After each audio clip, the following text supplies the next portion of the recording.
So, ito na nga pala yung mga kaganapan noong Sunday ng umaga at saka tanghali. At dahil nga nagkatay ng baboy, ito ang mga naluto: kaldereta, menudo at saka perdiz. Ano bang tawag dyan? Another tawag dyan, nakalimutan ko na. Tapos tayo na yan, mga luto na yan. Tapos dinuguan at saka paksiw, yung may sabaw baga. Ito na yung mga oras na almusal na to. So, bale, maagang-maagang nagluto yung mga nagluluto. Tapos, after no, nagpaalmusal na kami. Yung dinuguan ang inilabas at saka yung sinabawan na paksiw. So, mga tingting baga no baboy. May iso, inda kung ano na pa. So, tapos, bintang na sa nangan iso, umayedi sa sanap langga ng sarig para madali sana magkukuso mga tawarusadan sa nasuukwan.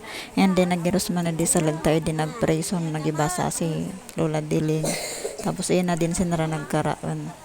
Tapos ang mga deso time na mod to na makatapos magdasal to sila papapala na ginto sa sementeryo. Tapos nagsulo na sana itong kandila tadi ang mga na ito nangadya ta pwede man kunong sa balay na sanali na ito.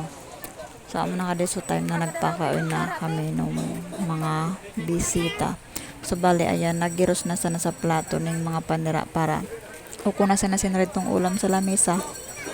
And then magkukus na lang umoyede sa planggana na pig-erosan. So, balik kung makikita ninyo, medyo maaga pakaan. Maaga kaya talagang nagpakaan para maaga man matapos.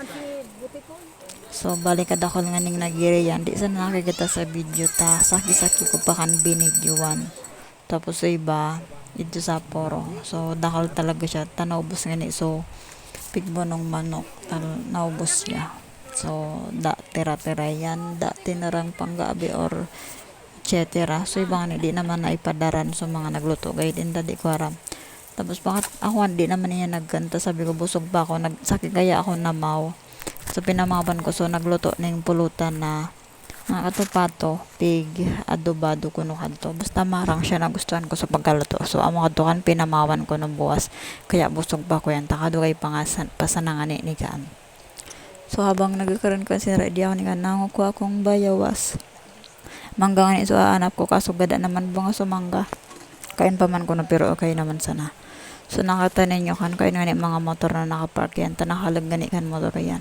So after ni kanto, nagpaka kong ulam. Tapos kain na ulam. Tatigdaran ko sila maapit nga na anak ko. Sila mga tamatulog ang tulog ang hindi nagbiyahe na ako ni kan.